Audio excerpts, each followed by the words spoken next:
Hi, I'm Lynn. I'm so glad to be back. Today, we are going to dive into the topic of being the family scapegoat. It's a deep topic. It's a topic that isn't addressed often enough, in my opinion. So I wanted to dive into it head on. Let's go. Let's do this. But before we do it, we are going to do some housekeeping things. So, for one, if you like our podcast, perhaps you've been a long-time listener of the show. We gratefully appreciate you. By the way, we've just reached 64,000 downloads on this podcast. I'm so grateful. Thank you, thank you, thank you to every one of you, all of the listeners of this podcast. Thank you. So if you have benefited from the information that we share for free on this podcast, I'm going to ask you to do a couple things. One is I'm going to ask you to go to our website. We have a support link on there. And so if you like our podcast, I'm going to ask that you show support to us, whether it be a positive review on one of the outlets that you listen to, whether it's Spotify or the various podcast platforms that are out there. We would welcome a positive review. If you also wanted to support us financially, that is also great too. We have a Buy Me a Coffee set up. We are also on Patreon. I have a page set up where you can support us, even by liking our Facebook posts, for instance, or our Facebook page, or subscribing to our YouTube video. You get it. So I'm asking you to do that from the bottom of my heart, and I am very grateful in advance. If you've not been to our website yet, it is movingforwardafterabuse.com. We have 70 plus articles that are written on our website as well. Feel free to browse around and read a lot of the articles that maybe you have missed. We also have a email list, so if you want to sign up so you can receive in your inbox the most recent articles as they are published, then that would be wonderful as well. And lastly, if you want to schedule one-on-one time with me, I would welcome that as well. I have a calendar set up on my website as well. There's a page under Chat with Me. The link of this will be in the description below. But let's get to it. Let's talk about being the family scapegoat. Now, perhaps you grew up in a narcissistic family and you identify with the role of being the family scapegoat. Maybe you didn't even believe that you were the family scapegoat until later on in life, such as myself. I did not realize it until I was well over 40. So maybe that is you here today. In addition, as you may know, there are multiple roles in a narcissistic family.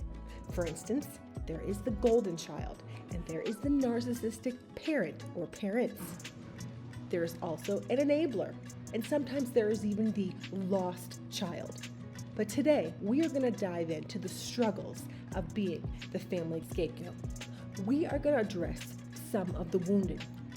Now, we have spoke on this topic before, as I mentioned, and if you haven't heard the episode, it's called The Strained Relationship, where we talk about the interaction or lack of between the scapegoat and the golden child, which continues even into adulthood.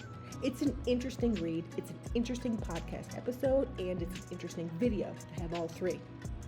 And it has been one of the more popular episodes on this channel. Listen to it when you have some time. But I was the family scapegoat, as you can probably imagine. Yes, absolutely.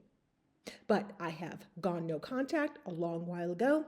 I have rebuilt my life. I actually left the USA and I moved to Mexico.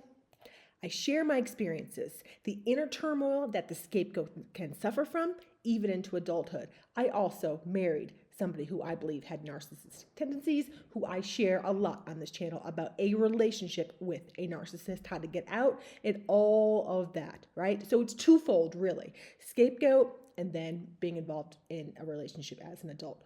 What a mess. But it's excellent to escape, to get out, to go no contact, to set yourself free, start over, and put yourself in an environment, right, that you can find support and love going forward. But let's get into this further. The recovery process of understanding what happened, right, through the cognitive dissonance, it can absolutely be lengthy, right? But go easy on yourself because it is not a race, right? One day at a time, one foot in front of the other, when you are ready, right? There is no rush. Healing takes time, and one day at a time is just fine with me, right? So no medal is awarded once we continue the healing and the recovery journey. However, there absolutely should be a medal. So it was a lot, and the emotional weight of the mess that we have been through can absolutely be heavy at times, especially while sorting things out, and especially as we are discovering new tactics and new areas of manipulation and deceit that were used against us, that were orchestrated against us, I shall say. It is absolutely maddening, but in a helpful way, you can see from a big picture what was happening. And once you see the tactics and you see their game, to me, that it brings clarity on the situation. And you see it. You see their game. You know it. You almost know it in advance. And then you can make the best decisions that are right for you. A lot of people do not understand what the scapegoat has gone through, nor can they relate. So that's why we're going to talk about it today. Growing up in a family is meant to provide love, support, and a sense of belonging. However, for those who are unfortunate enough to be raised in a narcissistic family, the experience can be far from perfect. Within these families is that role of being a scapegoat. Now, the scapegoat is also known as the black sheep of the family, and these terms can be used interchangeably. I have also heard as the role being referred to as the family trash can. But I have a hard time referring to myself as such, and I do not even like to promote the term. It's such a harsh term. I digress. So within narcissistic families, there are roles. Yes, kind of like actors, as discussed in the benefits of being the family scapegoat. And the role of the scapegoat, sadly, is to serve as the outlet for the family's frustrations, insecurities, and dysfunctions. They're often unjustly blamed for the family problems, regardless of their actual involvement. The scapegoat is singled out, constantly criticized, and made to feel inferior. They are burdened with the responsibility of carrying the family shame and dysfunction. And if this does not take a heavy toll on someone, the scapegoat, I don't know what will. And what's worse is that it shouldn't be this way. The scapegoat carries the load. It's always their fault, and they are the ones to blame. It's utterly ridiculous, and it's a terrible burden to carry. So, is it the scapegoat's fault? Absolutely not. The scapegoat is not meant to carry this heavy emotional toll. So if you are the scapegoat and you're listening here today, it wasn't your fault. You were the one carrying the emotional family baggage, and it was not meant for you to carry. Being raised as the scapegoat in a narcissistic family takes a significant toll on your emotional well-being. Being faced with constant criticism and blame can result in low self-esteem, feelings of worthlessness, and an internalized sense of guilt. The scapegoat often internalizes this belief that they are inherently flawed or responsible for the family problems, which can manifest as anxiety, depression, and a sense of alienation. And this is done by family, friends. Family, the ones who are meant to love and support and protect you. That's why this is so insidious. The very ones, the very people that are meant to love you are the ones causing you the most harm. They might be your first bully. One of the most damaging and awful aspects of being a scapegoat in a narcissistic family is the isolation it creates. Now, I have a lot to say about isolation. We're going to talk about that in another episode. But scapegoats are often excluded and ostracized from family gatherings, or ostracized entirely from events, from celebrations.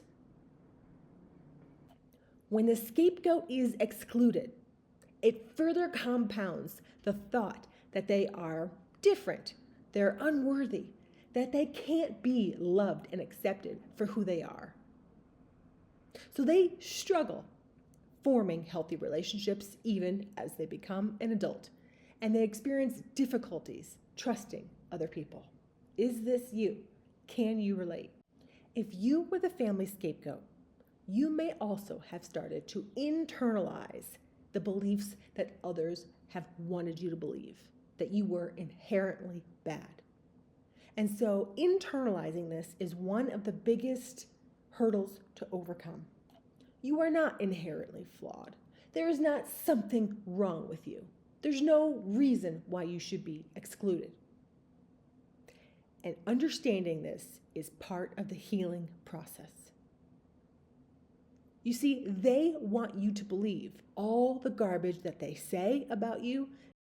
They want you to internalize it. They want you to think that you're less than and not worthy. Why? Because it elevates them. They feel superior. They feel like they are in charge.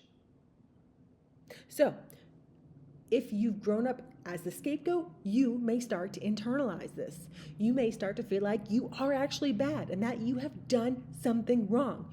You may have a nagging guilt feeling that you cannot shake and that you feel like you just keep doing wrong and bad things all the time and that you deserve to be punished. You may even start to sabotage yourself. And you know what? Your narcissistic family will support that. They don't want you to feel good about yourself. They would love it if you did sabotage yourself. When you believe inherently from what they are teaching you, that you are bad, etc., when you start to act on it and believe in this role, it soothes them and it placates the family dysfunction so it can continue undetected. So in the healing process, this is one thing that we start to tackle, is identifying when you are sabotaging yourself, right? Is it the thoughts you think, the words you speak? It's finding and identifying it, finding where the root came from, and then choosing to believe the truth about yourself. This absolutely takes time because these habits have been going on for a long, long time. So it takes time to overcome this and do a 180. And it's even more difficult if you're still in contact with those who wish to take advantage of you, which is why no contact is the way to go. Cutting somebody out of your life is not an easy task, especially when that person is family, because go listen to Ostracized, How Your Narcissistic's Family Love Turns into Hate. That is a deep, deep, deep article. It talks more about the triangulation, it talks about family control, it talks about how love turns into hate. And it's hard to wrap your head around it at first. It's an article, it's a podcast episode you're going to want to listen to several times because it is absolutely deep. So healing is a journey, right? Escaping the clutches of a narcissistic family and healing from those wounds inflicted upon you as the scapegoat is absolutely challenging. Recognizing these toxic dynamics and seeking support and encouragement along the way are crucial in recovery. Meet with somebody who has been there, who can support you along the way and who can speak honestly with you about where you're going, where you're headed, and can even point out some behaviors that may need addressing in a loving way. Growing up as the role of scapegoat is absolutely a traumatizing role. Right? So in order to get healing and to recover from that role, we must address the trauma. And as we uncover their tactics, we can clearly see what they were trying to do. I often get asked the question of how to recover, how to move forward, how to let go of the past, and where to start as the journey to recovery can appear to be daunting, right? There's so much to learn about narcissism and being in a relationship with a narcissist, family dynamics. It's so much to deconstruct. There's so much information out there, and to sort through and discover the truth and to discover our truth in a personal way, right, of what exactly happened to us. It's a journey where you learn to actually love yourself. And it might even be for the first time that you start to love yourself and find out what that really means to you.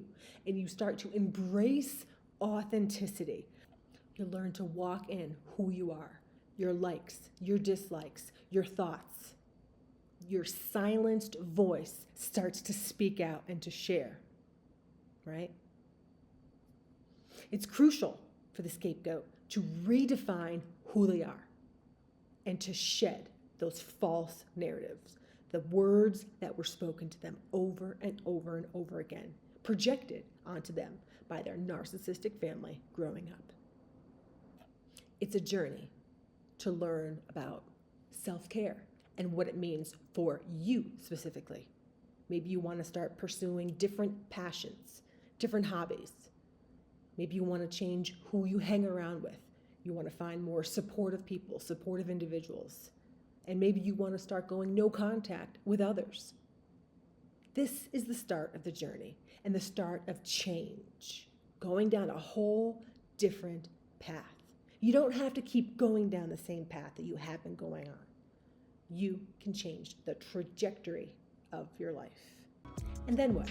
Then when you've recovered, then what? Well, some people want to help others. Kind of like what I'm doing. I'm helping others go through the journey, and I offer support and assistance and encouragement because the road can be rough. And we all need support on life's journeys from time to time, right? So growing up in a narcissistic family environment, it's a family role that I would not wish upon anyone, right? Because it can leave deep emotional scars. However, it's time to address it. It's time to get support and encouragement. It's time to start the healing journey. It's time to overcome the drama and the trauma and to reclaim your life moving forward today. Thank you for listening to our podcast. This is Lynn, and I'll see you in the next one.